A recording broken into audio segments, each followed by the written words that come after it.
Hello, YouTube. So I won't spend too much time building this up. Like you clicked on a link that said review of Godzilla 2014, so here we go.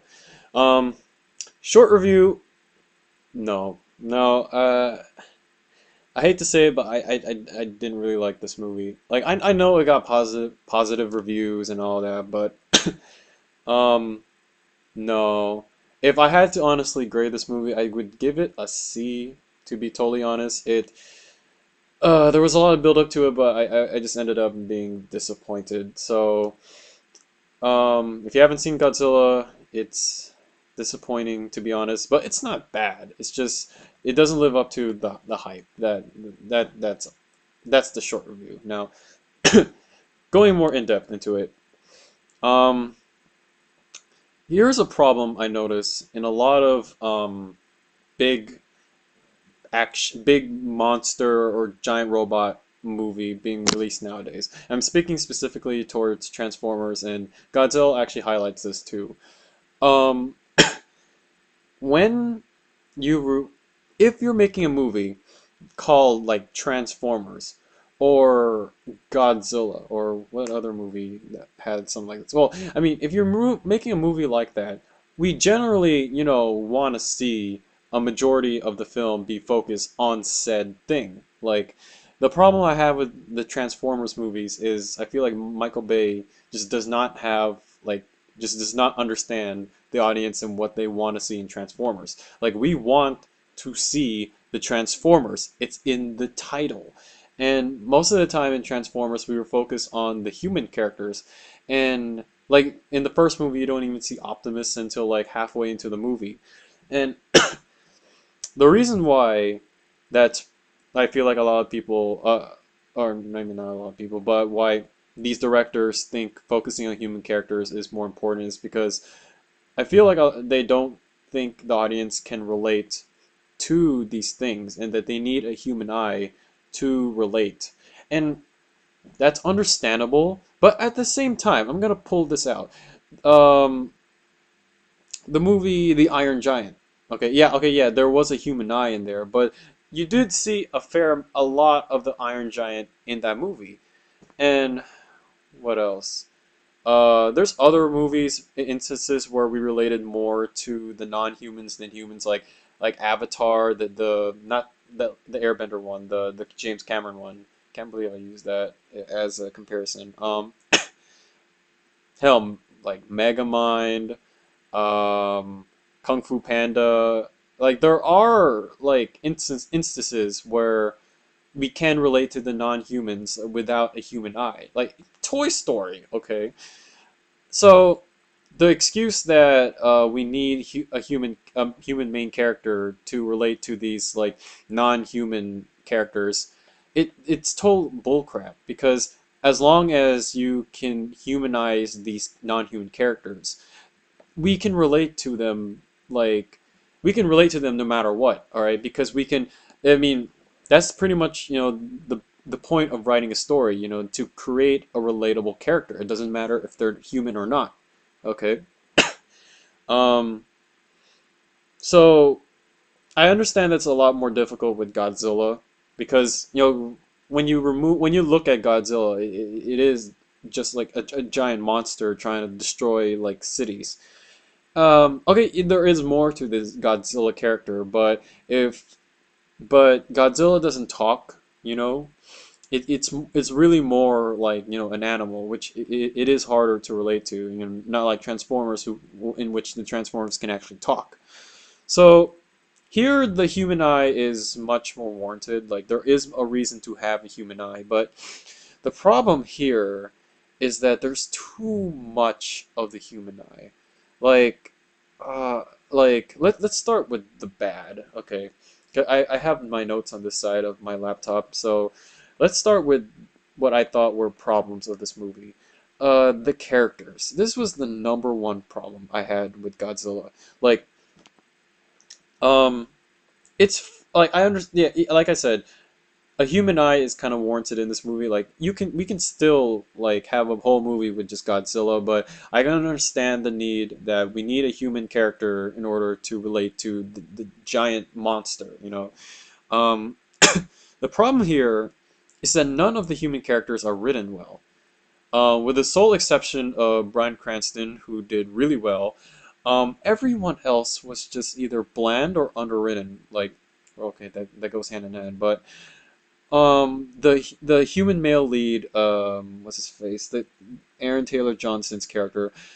Like, if you had to honestly ask me, like, describe his character, I would fail. Like, okay, he has a wife and child. His dad was Bryan Cranston, and they were like they his family was hurt by like a Godzilla's tremors. Outside of that, I can't like describe his personality. I can't describe like there's not much to else to his backstory. There's not much else to his character except that like he's a soldier and he wants to like help save the city. Like there's no other like quality to him. And I could say much less to his wife, who's barely like in the movie. Um the other supporting cast were just there. Like the military, I can't remember any of the military characters. The scientist character played by Ken Watanabe. He was just like there for exposition. Like he had a moment where he revealed his connection to Godzilla. Won't really say what it is, but um, his character was just there, and to be honest, kind of stereotypically, yeah, stereotypically written. Like since he was like the sole Japanese character there, he was like the one character that like understood Godzilla. Like, ooh, it's like I understand where what this monster is, and like yeah, he's a scientist, but like I feel like since this character's Japanese, he was like the one character who was acting like the bridge between Godzilla and the humans. It's like, I understand what this monster is. These monsters just need to fight because they're monsters. And he was acting like some sort of like wise mentor who can understand what these monsters are thinking. And it was just crap. Like he had that was all he was given. And the other character, I don't even remember. Like, there was a soldier who died quickly. There was a little kid that was there for like a few minutes. And just none of the characters were memorable except Bryan Cranston. And they were just not written well. And that's a problem in a movie that requires a human eye. Because, okay, fine. They didn't make it about Godzilla. Okay, that's fine. Okay, um, I mean Godzilla can't speak, so okay, fine. Maybe we did need the human eye in this case. It failed completely in that regard because none of the human character, like I said, none of the human characters were either likable or memorable. So since that's a problem, we most of the time as an audience member you kind of just feel like okay, when's Godzilla kind of gonna come up on screen because I don't really care about these characters, and since we see them most of the time more than Godzilla actually, we just you end up just getting frustrated because the movie keeps shoving these human characters in your face like these are the characters you should be watching, not Godzilla. And the fact that the movie gives you like no good reason to like these characters more or even want to see them on screen, it feels like you just want to like skip the scene and go straight to Godzilla. And there's other things too, like the story was just. I mean, okay, fine. It's a Godzilla movie, so I wasn't expecting too much of a complex story. But even I gotta admit, here this story was like, there was like no story here. It was just monster pops up, Godzilla tries to destroy monster, and human characters are scattered, like lost in the battle. Which I guess it's fine considering it's a Godzilla movie, but I kind of wish they did more. Like there was a subplot with the monster laying eggs, but other than that, it's just Godzilla versus the Mutos. Um, Speaking of the Mutos, I was kind of disappointed. It was a new monster. Uh, like I know that you have to come up with a new monster, but I was kind of expecting like I kind of want to see like Mothra or King Ghidorah or any of the old monsters. Like I really do want to see them or Mecha Godzilla. I don't know. But I guess I can't really be criticizing the movie for being shallow because, I mean, even though I hate this excuse, like I do have to say, like what I mean, I got what I wanted to see. I got, Godzilla fighting giant monsters, so like I can't really argue there. I just wish they did more than just Godzilla fighting monsters. Um, my final bad note here, like the characters was like the main bad note, but another bad note I had here was there was definitely a loss of like the Japanese identity to Godzilla. Like it kind of just felt like, besides the Ken Watanabe, it kind of just felt like a giant monster. Does that make sense? Like it just felt like a giant monster, and at the end of the movie, it was like the protector of America. So I feel like this they really Americanized Godzilla, which I don't know, it kind of rubbed me the wrong way. Like, um, I'm just used to seeing Godzilla as like, like a Japanese icon. It still is a Japanese icon, but the fact that they kind of turned Godzilla into the savior of America, it was just like, oh well. And I guess outside of that, I don't really have any other negative notes. Um, like, yeah, the human characters are bad. Okay, fine. Another negative note I had. Not enough Godzilla. It goes hand in hand with the characters thing. Like, besides the fact that we got too much of the human characters that weren't developed well, we got a significant less amount of Godzilla. And like there's a good like 40 minutes in the opening of the movie where you don't see Godzilla, like it's all build up, and it does get frustrating. Like the payoff is good, that like once you finally got to see Godzilla, it's like, oh my god, it's Godzilla.